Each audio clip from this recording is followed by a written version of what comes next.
Hello, my friends. Welcome to me, your host, Christian Watson. So, my friends, many of you have probably come to this channel through one of two ways. A, the YouTube algorithm has been quite kind to me and suggested a video to you randomly. Or B, you knew about my activities or you have seen my interviews concerning my activities about critical race, or against rather, critical race theory. And so many of you know me as that guy who rails against critical race theory with the heap of philosophy as his weapon, although I am much more than just the critical race theory critic. I am a fledgling public intellectual, a political commentator, someone who wants to take, as I say always, the political and connect it with the human, and connect the human with the political, or rather analyze the connection between those two things. And all that means is that I want to analyze those two things in their respective statuses and then see how do our human desires and our emotions interact with political systems, laws, and things of that sort. And a part of doing that has, of course, led me to my own experience. Dealing with critical race theory.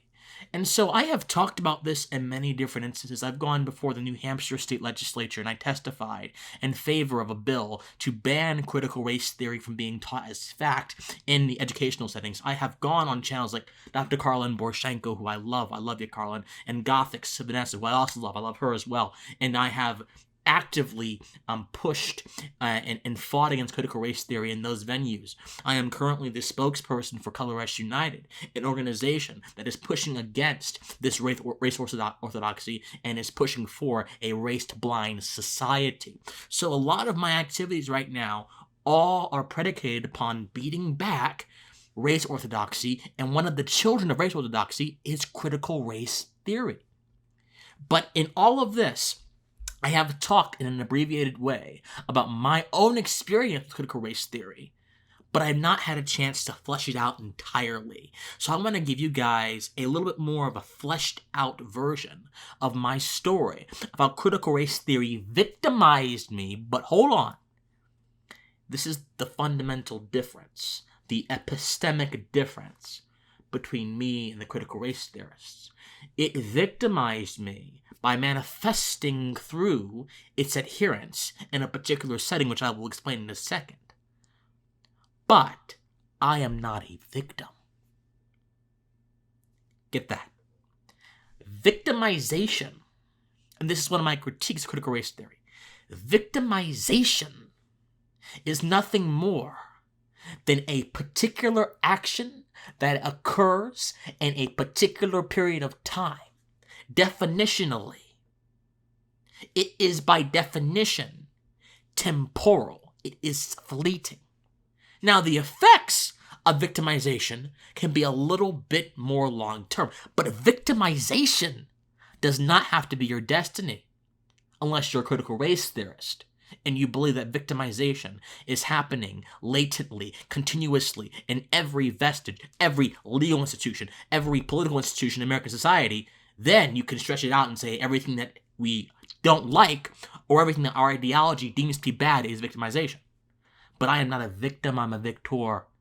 As Walt Whitman said, I contain multitudes. I have that power, that spiritual power inside of me, embedded into the fact that I am a rational human being with a rational soul, as Aristotle would say, who can get up here and talk like this, who can get up here and speak the truth to you guys, who can allow the contents of my soul, as Jose Marti would say, that great Cuban poet. That is what I am. So let me just get that out of the way real quick. But anyway, my experience with critical race theory was entirely accidental, my friends. It was absolutely accidental. So I am an intellectually curious person. So I decided in my intellectual curiosity, why don't I go out and try to join my collegiate debate team? I was a freshman in college, and I wanted a way to hone and refine my understanding of the world. And what better way to do that than in the presence of a bunch of people who are actively trying to make you think better, or so I thought, actively trying to pose ideas to you that you may not have considered otherwise. So I undertook this sentiment, this desire, and I went to my collegiate debate team, or the collegiate debate team at my university. I talked with the coach, and one of the first red flags that I should have noticed was when I said to him, "Oh yeah, I like Ayn Rand." and his eyes just went big. Now, I just thought that that moment right there was an isolated sentiment shared by him, but I didn't know that through his expression on his face, I was gleaning a sight from within the landscape of collegiate debate. I was getting a preview of the coming attractions of how just powerful critical race theory was in collegiate debate. So I get on the team, and I really begin to realize that a lot of my fellow teammates are not making arguments that have anything to do with the resolutions that we debate in debate, because in debate, you have a topic, which is the resolution, and you typically stick to that. But no, we were doing something very radically different. We were doing what they call performance debate, where we would quite literally flip over the resolution, flip over the topic, and force a discussion on a matter that was not implicated or indicated by the resolution, because apparently this topic, this matter, was essential to the survival or the life of certain kinds of people.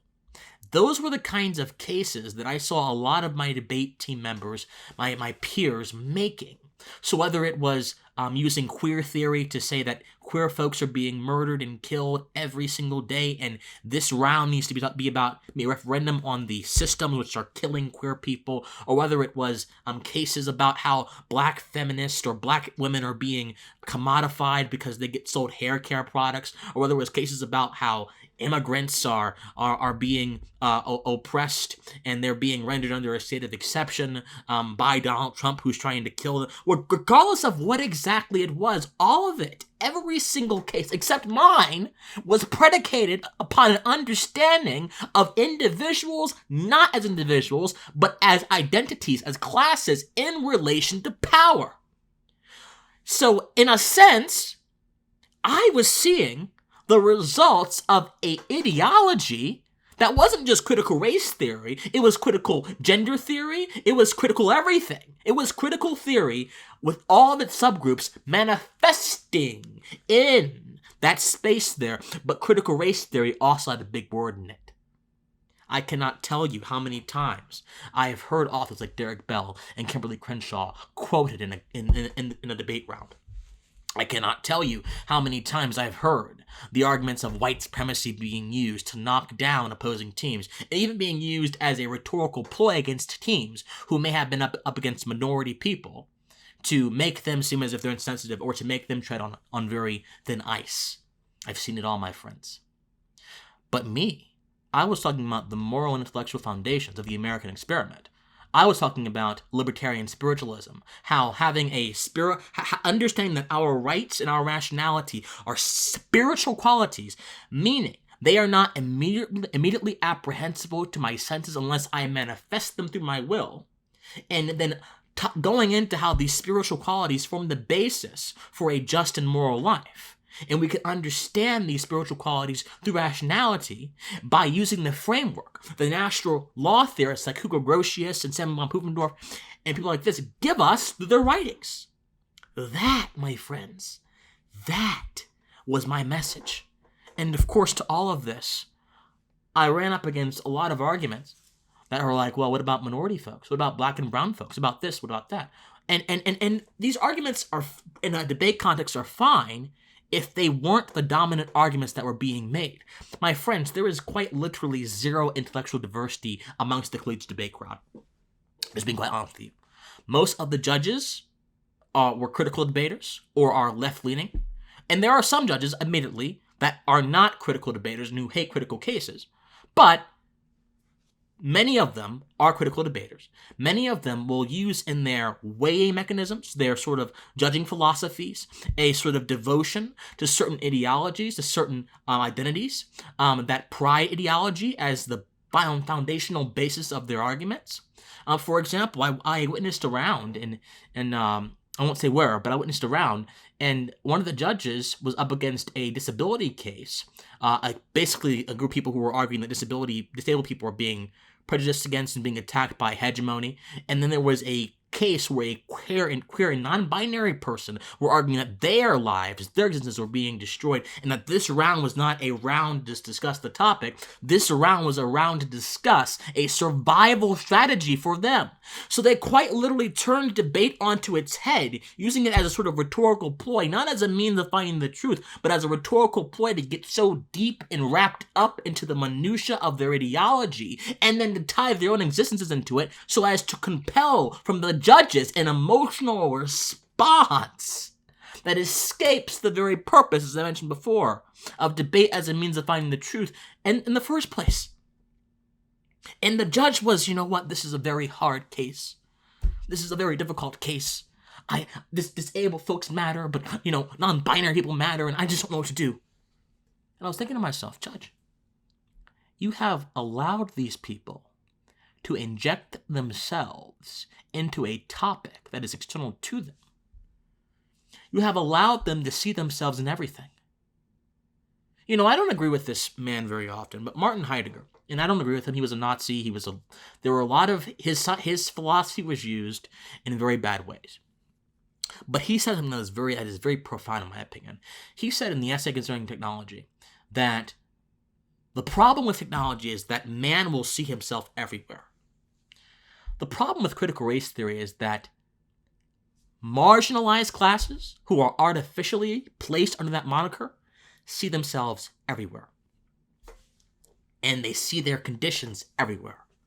And this prevents them from actually engaging in epistemic truth by analyzing the actual facts and the actual conditions of their statuses, but instead they simply give a simplified, cookie-cutter, boilerplate answer to their statuses.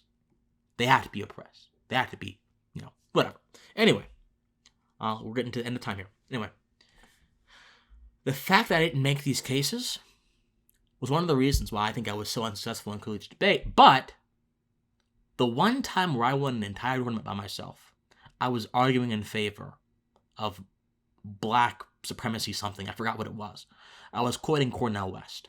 I was quoting a lot of things. I was quoting these critical things, and I won immediately. But when I decided to actually argue what I wanted to argue, libertarianism and no. So eventually my views were considered offensive, they were considered hegemonic, they were considered so many negative adjectives, which eventually led to me being vetoed, my existence on the team being vetoed by the other team members. They essentially had nothing to do with me or want nothing to do with me. I'll give my coach credit. He respected me, and he wanted me to remain on. But pretty much everyone else, their minds were so influenced by critical race theory ideas that to them, I was everything in the book. I was a transphobe. I was a bigot. I was all kind of things, simply because I hold divergent views that they in their minds already considered to be offensive and a part of white supremacy. If you have an ideology like critical race theory, which believes that white supremacy is woven into the existence and the fabric of the American experiment, any belief system that affirms the American experiment must be logically white supremacist. In fact, I remember a few times I have heard through the grapevine that I was called behind my back by my team members, Uncle Tom, all kind of things. All because, and I think primarily because of these critical race theory ideas. Look, and this is not about the team, this is not about collegiate debate, this is not about individuals. This is about the system of thought that is crippling our ability to be critical thinkers, that is crippling our ability to actually examine race in America as what it really is and what it truly should be considered, a choice that we give too much significance to. It is defining everything through a single answer. It is utterly reductive, and it is not allowing anyone to engage with it outside of its paradigm without being considered an oppressor. People say critical race theory allows debate. It does if you are a critical race theorist. If you actually embrace the foundational tenets of critical race theory, it allows debate. If you reject them, debate is off the table. It's not about debate with these people. It's about dominance. So yes, I was a victim of critical race theory, but I overcame. Right after I left the debate team, I decided to consistently make videos on this YouTube channel. I dug into my heels and studied philosophy. I got on Dr. Karl Borshenko's channel after a very long time of asking. Then after that, Gothics had me on talking about critical race theory. And then most recently, thank God I was able to testify before the New Hampshire state legislature against critical race theory in our classrooms in America. My friends, you have the decision, the option of choosing whether to be a victim or a victor. I chose the latter. In your everyday life, what will you choose? We need victors to fight critical race theory, not people who view themselves as perpetually victimized. I was victimized, but my victimization does not define me.